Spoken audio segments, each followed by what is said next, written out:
Hi there, students. To budge. To move just a little bit. To move slightly. To alter position or to cause something to move a little bit.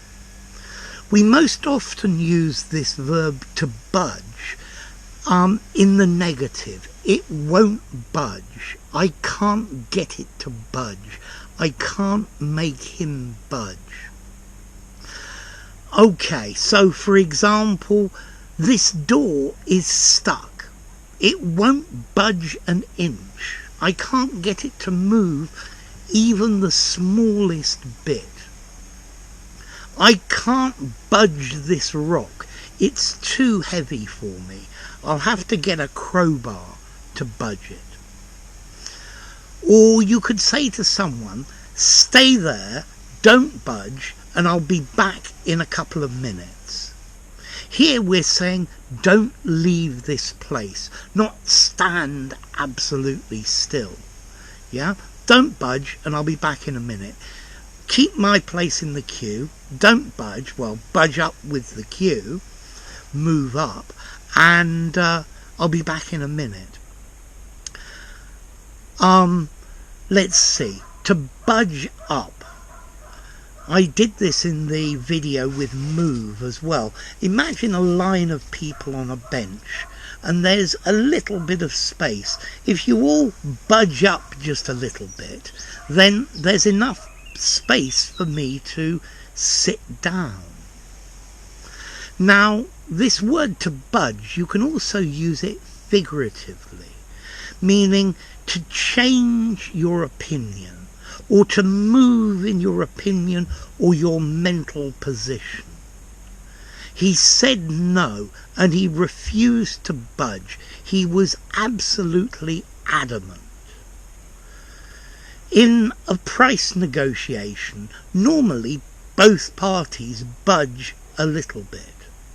How much do you want for that? 100. I'll give you 50. How about 80? Well, I'll give you 75. Sold. So, both parties have budged from their original position. They've moved a bit.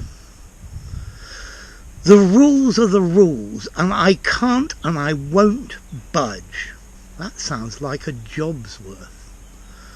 Or if you know the story of the two stubborn Zacks by Dr. Seuss, neither of them will budge to the west or to the east. Okay, so to budge, to move just a little bit, particularly in the negative. Notice this is a fairly informal word. I think I'd probably give it 4.5 informality. It's great for an informal conversation. I don't think I would use it in something semi-formal or something very formal. Yeah, I would probably use the verb to move. And to budge, a regular verb. He budged up. He's budged up a bit, so there's space for you to sit now. And the origin, well, this verb to budge comes from the French word bouger, which means to move. And that in itself originally comes from bollire in Latin, meaning to boil. So if a liquid is boiling, it's moving. It's budged, I guess. So, to budge, to move just a little bit, but most normally in the negative. Won't budge, can't get it to budge, it doesn't budge. Yeah, the key is stuck in the lock. I've tried to turn it, but it won't budge, and I'm afraid I'm going to break the key. So there you go, to budge. If you enjoyed the video, give it a rating, subscribe to my channel, and I'll see you soon. Bye for now. To budge.